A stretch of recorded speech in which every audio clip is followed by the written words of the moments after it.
Hi friends, welcome to bank Mitra. मैं हूं चंदन कुमार। जैसा कि आप थंबनेल देख के जान ही गए होंगे कि आज का वीडियो होने वाला है डीजीपे पे। तो चलिए वीडियो को स्टार्ट करते हैं। मुझसे जितने सारे रिटेलर जुड़े हुए हैं उनमें से मैक्सिमम रिटेलर ने मुझसे कहा कि सर मुझे डीजीपे का आईडी चाहिए, और बहुत सारे रिटेलर ने ऐसा भी बोला है कि सर डीजीपे का ट्रांजैक्शन नहीं फंसता है, सेटलमेंट बहुत जल्दी होता है, ट्रांजैक्शन चार्जेस बहुत कम हैं और कमीशन उसका बहुत ज़्यादा है। तो मैं उन रिटेलर पे ये वीडियो बना रहा हूँ। और अगर आप भी डीजीपे का आईडी लेना चाहते हैं तो मेरे इस वीडियो को आप पूरा देखिए। तो सबसे पहली बात ये जान लीजिए कि जो भी लोग आप डीजीपे लेना चाहते हैं, अगर कोई आपसे बोलता है कि मैं आपको डीजीपे का आईडी दूंगा, तो देख लीजिए डीजीपे का आईडी कोई दे नहीं सकता है। ये सिर्फ सीएससी जिन लोगों के पास है वही डीजीपे चला सकते हैं। तो आईडी अगर कोई बोलता है कि मैं डीजीपे का आईडी दूंगा तो इस गलत फैमिली में मत रहिए। सबसे पहले सीएससी के लिए अप्लाई कीजिए अगर नहीं है आपके पास। अगर पहले से आपके पास सीएससी है तभी जाके आप डीजीपे चला सकते हैं, और ट्रांजैक्शन इसका फेल नहीं होता है। तो मैंने जो है डीजीपे को भी अपने सिस्टम में इंस्टॉल किया। करीब 3 महीने इस पर मैंने काम किया। काम करने के बाद आज मैं ये वीडियो बना रहा हूँ। मैं चाहता तो एक दिन भी काम करता, एक दिन काम करने के बाद मैं आपको वे डिटेल्स दिखाता कि मैंने डीजीपे को चलाया है, ये देखिए ये देखिए। तो मेरा इस वीडियो का बनाने का ये एम नहीं है कि मैं कोई गलत इन्फॉर्मेशन आपको दूं। तो ट्रांजैक्शन फेल होने वाली जहाँ तक बात है, 3 महीने मैंने जो चलाया डीजीपे, उसमें जो मुझे एक्सपीरियंस मिला, तो ट्रांजैक्शन फेल कोई भी एईपीएस में हो सकता है अगर उसका बैंक सर्वर अगर डाउन है। तो ऐसा नहीं है कि आप अगर डीजीपे चला रहे हो तो उसमें ट्रांजैक्शन आपका फेल नहीं होगा। अगर बैंक का सर्वर फेल है उस टाइम आप अगर ये ट्रांजैक्शन कर रहे हो तो हो सकता है कि डीजीपे में भी फेल हो और दूसरे एईपीएस में भी फेल हो। और अगर आप सेटलमेंट करते हो तो सेटलमेंट करने का इसमें 2 ऑप्शन आपको दिया गया है। एक है आईएमपीएस और दूसरा है नेफ्ट। अगर आईएमपीएस से आप अगर ट्रांसफ़र करते हो तो वे आपका आधा घंटा 1 घंटा या फिर हो सकता है कि अगले नेक्स्ट डे वे आपके अकाउंट में आए। दूसरा ऑप्शन इसमें दिया है आईएमपीएस का। अगर आईएमपीएस के ज़रिए आप ट्रांसफ़र करते हो तो ये क्विक आपके अकाउंट में आता है। तो आईएमपीएस में इसमें चार्जेस लगते हैं और नेफ्ट में इसमें कोई भी चार्जेस नहीं लगते हैं। अगर आईएमपीएस के थ्रू 25,000 से नीचे का आप ट्रांसफ़र करते हैं तो जाके आपको 5 रुपये लगेंगे, और 25,000 से ऊपर का अगर ट्रांसफ़र करते हैं अपने अकाउंट में तो आपको उसमें 10 रुपये लगेंगे। तो ये था अकाउंट सेटलमेंट करने के चार्जेस, और डीजीपे में इसको बोला जाता है पे आउट। और बहुत सारे रिटेलर ने ये बोला है कि डीजीपे में ट्रांजैक्शन चार्जेस कम है। तो स्क्रीन पे आप देख लीजिए, ये है डीजीपे का ट्रांजैक्शन चार्जेस, और ये ट्रांजैक्शन चार्जेस एकदम सही है। और ये डीजीपे के ऑफिशियल साइट से मैंने ये डाउनलोड किया है जो आपको स्क्रीन पे दिख रहा है। तो डीजीपे में ये मुझे कहीं भी नहीं लगा कि ये डीजीपे में ट्रांजैक्शन चार्जेस कम है। तो इसमें 100 रुपया में आप देख रहे हैं कि 100 रुपया में कितना टीडीएस कट रहा है, कितना आपको मिल रहा है। तो 100 रुपये में आपको 4 रुपये 78 पैसे मिल रहे हैं।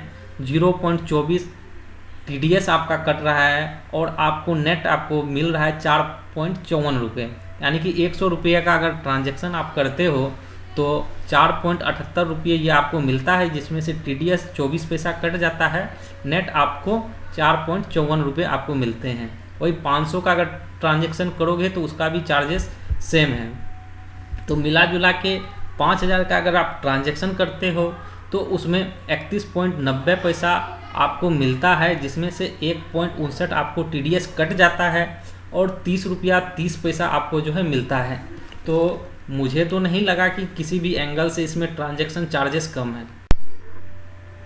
जो लोग डीजीपे चलाते हैं उन लोगों को मैंने देखा कि उनके सेंटर पे जो भी डीएमटी के लिए आते हैं या तो उसे वापस लौटा देते हैं या फिर उसका अगर डीएमटी करते हैं तो वे फ़ोनपे या गूगल पे का यूज़ करते हैं।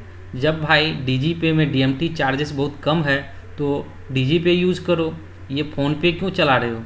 तो मुझे तो कोई भी एंगल से डीएमटी सस्ता नहीं लगा, और आप लोगों की इसमें क्या राय है वे कमेंट करके बताएं। अब आते हैं डीजीपे के एईपीएस कमीशन पे। तो डीजीपे का एईपीएस कमीशन आपको स्क्रीन पे दिख रहा होगा। तो डीजीपे का एईपीएस कमीशन काफ़ी ही अच्छा है, बहुत ज़्यादा ये कमीशन देता है।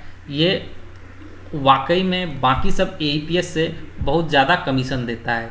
जैसे कि 100 रुपये पे 32 पैसा ये आपको कमीशन देता है, जिसमें से 0.016 आपको टीडीएस कटता है। नेट कमीशन वीएलई शेयर आपको 0.304 ये कमीशन मिलता है। तो बहुत सारे एईपीएस में 100 रुपया पे आपको कोई भी कमीशन नहीं मिलता है।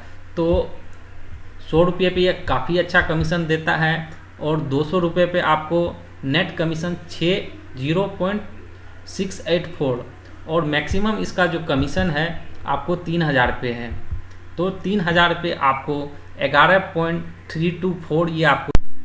मैंने आपको डीजीपे का मिनिमम कमीशन और मैक्सिमम कमीशन बताया है। अगर आपको डिटेल से जानना है तो वीडियो पॉज करके आप स्क्रीन पे देख सकते हैं, या फिर डिस्क्रिप्शन में जाके आप लिंक पे क्लिक कीजिए, इसका कमीशन आप डाउनलोड कर लीजिए। और कमीशन तो काफ़ी हाई देता है, लेकिन बात आते हैं सेटलमेंट पे। तो मैं आपको अपना डीजीपे का सेटलमेंट दिखाता हूँ कि डीजीपे में सेटलमेंट जो मैंने किया था तो मुझे क्या क्या इसमें कठिनाई आई। तो इसमें बहुत सारा स्क्रीनशॉट छूट गया है, और ये जो मैंने स्क्रीनशॉट सेव करके रखा है तो वह मैं आपसे शेयर करना चाहता हूँ। डीजीपे से 1 जुलाई से लेके 14 सितंबर तक जो भी मेरे सेटलमेंट में ट्रांजैक्शन फेल हुए हैं उन सभी का स्क्रीनशॉट मैं आपको स्क्रीन पे शेयर कर रहा हूँ। तो मैंने जितने सारे स्क्रीनशॉट लिए हैं उसमें से बहुत सारे स्क्रीनशॉट छूट गए, क्योंकि जब आप सेंटर पे काम करने के लिए बैठोगे तो बहुत सारी कठिनाइयाँ आती है, जिस वजह से आप स्क्रीनशॉट नहीं ले पाओगे। तो मैंने जितने सारे स्क्रीनशॉट लिए हैं वे सभी मैं आपको दिखा रहा हूँ। इसमें टोटल 16 स्क्रीनशॉट है जो मैं आपको दिखा रहा हूँ, और ये आप देख लीजिए। इतने सारे, मान के चलिए 3 महीने में इतने सारे अगर फेल होते हैं तो आपको ये काम करने में कठिनाई आ जाएगी। क्योंकि मान के चलिए कि आपने वो मूव किया अपने बैंक में, लेकिन वो आपको कैश नहीं मिला, तो आप काम नहीं कर पाओगे, क्योंकि आपके पास कैश देने के लिए है ही नहीं। तो आप क्या काम करोगे। तो डीजीपे में बहुत सारे ट्रांजैक्शन फेल हुए हैं, वे आप देख लीजिए। फर्स्ट ट्रांजैक्शन जो मेरा फेल हुआ है 1 जुलाई 2020 को, ये था 73,391 रुपये, जो ये मुझे वापस 1 दिन बाद मिला। मान के चलो ये ट्रांजैक्शन मेरा 1 दिन बाद मिला, इससे तो मुझे कोई प्रॉब्लम नहीं हुआ। अगर आप काम कर रहे हैं और आपका ये ट्रांजैक्शन 73,391 रुपये अगर 1 दिन बाद मिलते हैं तो आपको तो 1 दिन सेंटर बंद करके रखना पड़ेगा, या फिर आपके पास कैश ज़्यादा है तो आप काम कंटिन्यू कर सकते हैं।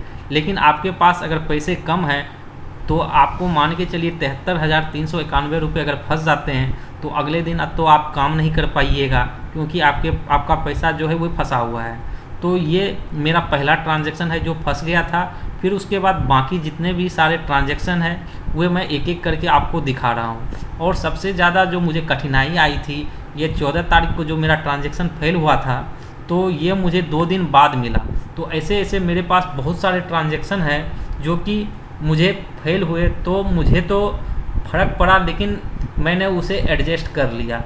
लेकिन आपके पास अगर कैश उतना पर्याप्त नहीं है तो आप डीजीपे से काम करोगे और ये ट्रांजैक्शन फंस जाएगा। हालांकि बाद में ये आपको मिलेगा, लेकिन मिलेगा तो आपके पास कैश तो होना चाहिए। कुछ जो कस्टमर आपके पास आते हैं उनको कैश देने के लिए तो आपके पास होना चाहिए, लेकिन कैश वो आपका फंसा हुआ है तो आप उसे कैसे दोगे। तो डीजीपे में मैं अक्सर देखता हूँ कि जब भी मैं सेटलमेंट करता हूँ तो वे शनिवार, रविवार या फिर कोई छुट्टी है तो उस दिन अक्सर ये ट्रांजैक्शन जो है फंस जाता है। तो मैक्सिमम आदमी तो उसी टाइम आपके पास आएगा जब बैंक हॉलीडे है, यानी कि बैंक बंद है, तो उसी टाइम तो आपके पास कस्टमर आएगा। लेकिन उस दिन आपका पैसा फंसा हुआ है तो आप काम कैसे करोगे? तो अगर आपके पास कैश ज़्यादा है तो उस समय आप इस सिचुएशन को हैंडल आप कर सकते हैं, लेकिन कैश आपके पास कम है तब तो आप ये हैंडल नहीं कर पाओगे। और मेरे जितने सारे रिटेलर हैं उसके पास इतना कैश होता नहीं।